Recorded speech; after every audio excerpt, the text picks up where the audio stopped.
தமிழகத்தின் பல மாவட்டங்களில் அடுத்த சில நாட்களுக்கு மழை பெய்ய வாய்ப்புள்ளதாக சென்னை வானிலை ஆய்வு மையம் தெரிவித்துள்ளது.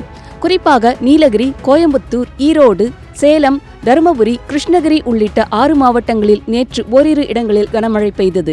சென்னை வானிலை ஆய்வு மையத்தின் உயர் அதிகாரியும் விஞ்ஞானியுமான VR துரை வெளியிட்டுள்ள அறிக்கையில், வட உள் கர்நாடகா முதல் மன்னார் வளைகுடா வரை தென் உள் கர்நாடகா மற்றும் தமிழகம் வழியாக சுமார் 0.9 கிலோமீட்டர் உயரத்தில் வளிமண்டல காற்றழுத்த தாழ்வு பாதை நிலவுகிறது என்று தெரிவிக்கப்பட்டுள்ளது.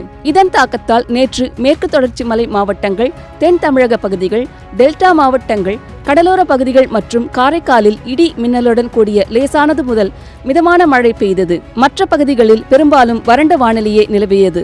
ஏப்ரல் 30, மே 1 மற்றும் 2 ஆகிய தேதிகளில் தமிழகம் மற்றும் புதுச்சேரியில் சில இடங்களில் இடியுடன் கூடிய மிதமான மழை பெய்ய வாய்ப்பு உள்ளது. மே 1ஆம் தேதி நீலகிரி, கோயம்புத்தூர், ஈரோடு, திருப்பூர், திண்டுக்கல், தேனி ஆகிய மாவட்டங்களில் கனமழை பெய்யக்கூடும். மே 2ஆம் தேதி நீலகிரி, கோயம்புத்தூர், திருப்பூர், திண்டுக்கல், தேனி, மதுரை, சிவகங்கை, விருதுநகர் உள்ளிட்ட 8 மாவட்டங்களில் ஓரிரு இடங்களில் கனமழை இருக்கலாம். மே 3ஆம் தேதி தமிழகம் மற்றும் புதுச்சேரியில் சில இடங்களிலும், மே 4ஆம் தேதி உள் தமிழகத்தில் லேசானது முதல் மிதமான மழை பெய்யும் என தெரிவிக்கப்பட்டுள்ளது. மேலும் தமிழகம், புதுச்சேரி மற்றும் காரைக்கால் பகுதிகளில் மே 3ஆம் தேதி வரை வெப்பநிலை வழக்கத்தை விட 2 முதல் 3 டிகிரி செல்சியஸ் அதிகமாக இருக்கும் என்று கூறப்பட்டுள்ளது. சென்னை மற்றும் புறநகர் பகுதிகளில் இன்றும் வானம் ஓரளவு மேகமூட்டத்துடன் காணப்படும்.